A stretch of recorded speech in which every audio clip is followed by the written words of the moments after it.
Good morning students. Welcome to our YouTube channel Navjeevan Garsana. Now we start our 8th class third chapter. किस बात के बारे में ये थर्ड चैप्टर जो है 1757 से लेकर के 1857 तक, ठीक है, क्या क्या हैपन हुआ था इंडिया के अंदर, उसी के बारे में सब कुछ बताया गया है। 1757 प्लासी का जब युद्ध हुआ था तो ब्रिटिश लोग एक ईस्ट इंडिया कंपनी को भारत में लेकर आए थे और उसी ईस्ट इंडिया कंपनी से भारत के ऊपर शासन लागू हो गया था, किनका? अंग्रेजों का। तो उस वहां से लेकर के इन्होंने कितना टॉर्चर किया इंडियंस को, कितना इंडियन पीपल को टॉर्चर किया, कितना की किंग्स को, प्रिंसेस को टॉर्चर किया। आखिर जाकर ये सारी चीजें 1857 के अंदर एक वर्ल्ड वॉर, एक युद्ध बनकर सामने प्रकट आई। ठीक है, फर्स्ट वॉर ऑफ इंडिपेंडेंस, पहला स्वतंत्रता संग्राम बनकर सामने आया सब लोगों के, कब? 1857 में। तो अब देखो बहुत सारे राजाओं को क्या किया अंग्रेजों ने, अपने क्षेत्र से बाहर निकाल दिया। फायदा उठाया अंग्रेजों ने, किनका? हमारे राजकुमार, हमारे जो राजा हैं, जो अपने फायदे के लिए उन लोगों को बुलाया गया था यहाँ पर, ठीक है, उन्हें अपनी बराबरी का दर्जा दे दिया। तो इसी वजह से इनको लॉस उठाना पड़ा। अब देखो how did Indians react to this conquest, ये जो जीत थी अंग्रेजों की कि उन्होंने ईस्ट इंडिया कंपनी स्थापित कर दी भारत में, इसके प्रति भारतीय लोगों का रिएक्शन क्या था, वो क्या रिएक्ट करते थे? रिएक्ट का मतलब क्या होता है? प्रतिक्रिया करना। उनकी प्रतिक्रिया क्या थी, उनका रिएक्शन क्या था इस जीत के प्रति? थैंक गॉड, भगवान भला करे, देयर इज पीस, शांति स्थापित हो चुकी है इन द कंट्री, देश में। नाउ अब भगवान का बहुत बहुत धन्यवाद कि अब देश के अंदर शांति स्थापित हो गई है। नो मोर वॉर्स, अब कोई युद्ध नहीं होगा। नो लूटिंग है बाय ठग्स, और कोई भी ठग यानी कि कोई भी ऐसे इंसान जो लूट कर ले जाते हैं पैसा, लोगों को ठगी करते हैं, यानी कि धोखे से पैसा लूट लेते हैं, तो वो ऐसे कोई इंसान अब नहीं रहेंगे। It is God who sent the British, भगवान ने ही अंग्रेजों को यहाँ भेजा था। लोग क्या बोलते हैं, अलग अलग लोग अलग अलग बातें कर रहे हैं। तो कई लोग ये बोल रहे हैं कि अच्छी बात है, अब कोई युद्ध नहीं होगा। दूसरा बोलता है कि भगवान ने ही अंग्रेजों को हमारे देश में भेजा था।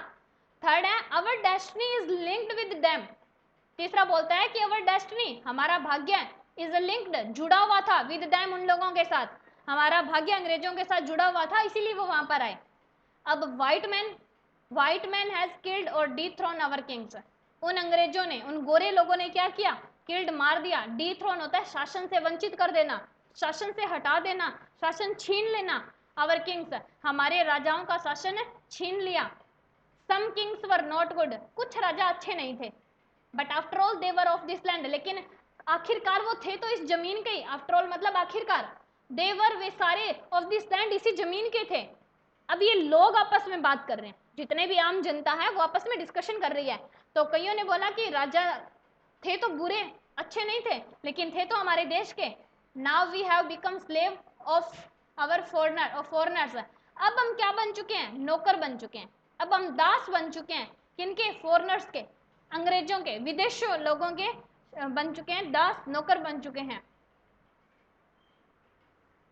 अब देखो हमारा थर्ड पॉइंट स्टार्ट होता है ब्रिटिश रूल, यानी कि ब्रिटिश लोगों का शासन स्टार्ट हो गया। तब से 1765 से 1836 तक, 1765 से लेकर के 1836 तक उन लोगों ने शासन किया।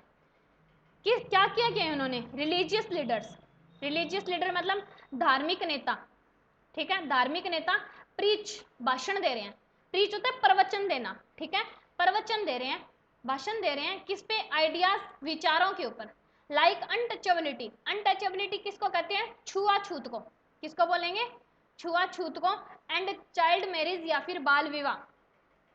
कुछ रिलीजियस लीडर्स आए हैं, धार्मिक जो उपदेशक होते हैं, धार्मिक उपदेश देने वाले जो होते हैं, वो लोग आए हैं और अपने विचार बता रहे हैं, अपने थॉट्स लोगों के सामने प्रवचन दे रहे हैं।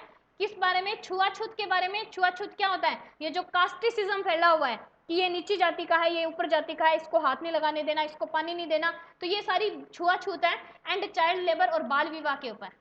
Anyone who crosses the seas loss the his religion, anyone, प्रत्येक इंसान, हु क्रॉस द सी, जिसने समुद्र पार कर लिया, एक ऐसा इंसान जो समुद्र पार करके चला गया, लॉस इज रिलीजन, उसने अपना धर्म खो दिया, यानी कि उसका धर्म गायब हो चुका है। जो इंसान समुद्र को पार करके यहाँ से जा चुका है। ये जो धार्मिक लीडर्स हैं वो बोल रहे हैं all the misery in the world is due to women, all the misery, जितने भी दुख हैं इन द वर्ल्ड, इस संसार के अंदर, इज ड्यू, उनका कारण कौन है? वुमेन, औरतें हैं। औरतों के कारण इस संसार के अंदर इतने सारे दुख हैं। The truth was that Indians had lost self respect, सच्चाई यही है कि भारतीय लोगों ने, इंडियंस ने, हैड लॉस्ट सेल्फ रिस्पेक्ट, अपना आत्म सम्मान खो दिया। ब्रिटिश स्कॉन्ड देम, और ब्रिटिश लोगों ने उनको डराया, उनको धमकाया, उनको दबा लिया है, उनका दमन कर दिया है, यानी कि अंग्रेजों ने उनका दमन कर दिया और भारतीय लोगों ने क्या किया है? अपनी सेल्फ रिस्पेक्ट खो दी है। Being merchant the British wanted quick profit, being merchant, व्यापारी बनकर आए थे, ठीक है। ईस्ट इंडिया कंपनी की स्थापना, अंग्रेजों का भारत में आने का सबसे फर्स्ट पर्पज क्या था? वो एक व्यापार करने के उद्देश्य से ही आए थे। लेकिन धीरे धीरे जब उन्होंने देखा कि यहाँ पर बहुत सारी पॉसिबिलिटी है कि वो अपने आप को स्थापित कर सकते हैं, यहाँ पर अपना शासन चला सकते हैं, तो उन्होंने अब इससे ज्यादा इंटरफेयर करना शुरू कर दिया था। तो बीइंग मर्चेंट्स, व्यापारी बनकर आए। द ब्रिटिश वांटेड, अंग्रेज चाहते हैं क्विक प्रॉफिट, बहुत ही जल्दी प्रॉफिट, लाभ कमाना चाहते हैं। Their heavy tax force farmer to abandon their field, their heavy tax, उन्होंने क्या है? बहुत बड़े बड़े टैक्स लगा दिए। टैक्स मतलब कर लगा दिए फार्मर, किसानों के ऊपर। टू अबेंडन, अबेंडन होता है त्यागना या छोड़ना, जिसकी वजह से अंग्रेज वो किसान जो है वो अपना खेत छोड़ने के लिए मजबूर हो गए हैं। अंग्रेजों ने क्या किया है? जो ज्यादा प्रॉफिट कमाना चाहते हैं, बहुत जल्दी प्रॉफिट कमाना चाहते हैं, तो किसानों के ऊपर बहुत बड़े टैक्स लगा दिए, और इस टैक्स की वजह से आज किसान अपने खेत छोड़कर जाना चाहते हैं। But your man are taking all my crop, your man are taking, आपके जितने भी आदमी हैं, ऑल माई क्रॉप, मेरी फसल लेकर चले जाते हैं। You are still in arrears, if you don't pay next week I will send you to jail. You are still in arrears, तुम अभी भी इसी एरिया के अंदर हो, तुम अभी भी इसी क्षेत्र के अंदर रह रहे हो। If you don't pay next week, अगर तुमने टैक्स नहीं भुगतान किया अगले हफ्ते तक, यानी कि अगर कोई टैक्स नहीं देता है तो उसको कैसे धमकाया जाता है कि अगर तुमने अगले हफ्ते तक टैक्स जमा नहीं करवाया, I will send you to jail, तो मैं तुम्हें कहां भिजवा दूंगा? जेल में डलवा दूंगा। The natives are unworthy of trust, incapable of honesty, natives, वहां के जितने भी निवासी हैं, आर अनवर्दी ऑफ ट्रस्ट, वो विश्वास के लायक नहीं है।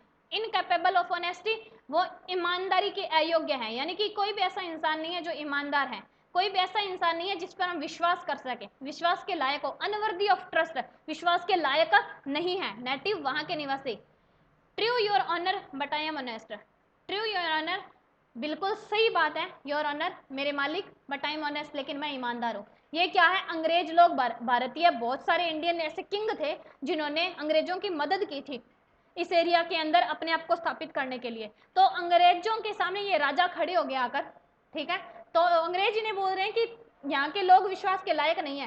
तो यहाँ अपने ही क्षेत्र का एक लोग बोलता है कि आप सही बोल रहे हो लेकिन मैं ईमानदार हूँ। Still the British invented other method which gave them more profit, अभी भी ब्रिटिश इन्वेंटेड, खोज कर रहे हैं, अंग्रेज लोग क्या कर रहे हैं? खोज कर रहे हैं अदर मेथड, दूसरे तरीके अपनाने की, विच गैव देम मोर प्रॉफिट, जिससे उन्हें बहुत ज्यादा फायदा हो। यानी कि अंग्रेजों ने सबसे पहले इंडियंस लोगों को अपने साथ मिलाया, अब इंडियन लोग खुद ही अपने ही फार्मर्स को बहुत ज्यादा टॉर्चर करते हैं टैक्स जमा करवाने के लिए। नेक्स्ट क्या है? ब्रिटिश अभी भी खोज कर रहे हैं अदर मेथड्स, दूसरे तरीकों की, विच गैव देम मोर प्रॉफिट, जिन्हें और ज्यादा फायदा हो। इनवेटिबली famine followed between 1882 and 1936, 15 lakh Indian dead of starvation. Inevitably, अविश्वसनीय तरीके से, आखिरकार, famines followed, इस प्रकार की चीजों का अनुसरण किया गया। 1822 से लेकर के 1836 के बीच में 15 लाख भारतीय लोग भूखमरी के कारण मर गए। यानी कि जब इस प्रकार के कर लगाए गए, इस प्रकार के टैक्स लगाए गए किसानों के ऊपर, तो उसकी वजह से क्या हुआ? 15 लाख, लगभग 15 लाख किसानों की मौत हो गई भूखमरी की वजह से। The British policies ruin the expert artisan and their business, British policies और ब्रिटिश के जितने भी नीति निर्माण करने वाले लोग थे, ruin, उन्होंने बर्बाद कर दिया द एक्सपर्ट, निपुण लोगों को, आर्टिशन, जो कि कला बनाने में थे, एंड देयर बिजनेस, उनकी कलाओं को। यानी कि भारतीय अंग्रेजों की अलग अलग नीतियां आ गई। तो भारत के अंदर क्या था, बहुत सारे ऐसे काम थे जो आर्टिशंस थे, कलाकार काम करते थे, ठीक है, होममेड चीजें बेची जाती थी, जैसे लघु उद्योग, छोटे छोटे उद्योग जो घरों के अंदर लोग शुरू कर लेते थे, तो उनके अंदर जो एक्सपर्ट थे, निपुण लोग थे, तो उनका बिजनेस उन्होंने क्या कर दिया, र्यून कर दिया, बर्बाद कर दिया। उन्होंने अपनी नई नीतियां, नई मशीनें लागू कर दी, तो उनका जो हाथ का बिजनेस था, उनका हाथ का जो व्यापार था, उनकी जो कला थी, कला में निपुण थे, वो क्या सब चीजें हो गई, बर्बाद हो चुकी थी। ओके स्टूडेंट्स, आज के लिए बस इतना ही। इस चैप्टर का जितना भी पार्ट हमारा बचा है वो अपने अपने नेक्स्ट वीडियो के अंदर कंप्लीट करेंगे। इसका देखो हमने थर्ड पार्ट किया है, ब्रिटिश रूल, अभी हमारा जो चल रहा है ब्रिटिश रूल चल रहा है, कि अंग्रेज जब आ गए तो उन्होंने किस प्रकार से अपना शासन किया और उसके बाद कितना टॉर्चर किया इंडियन फार्मर्स को। तो बाकी जितना भी बचा अपने नेक्स्ट वीडियो के अंदर कंप्लीट करेंगे। Thank you.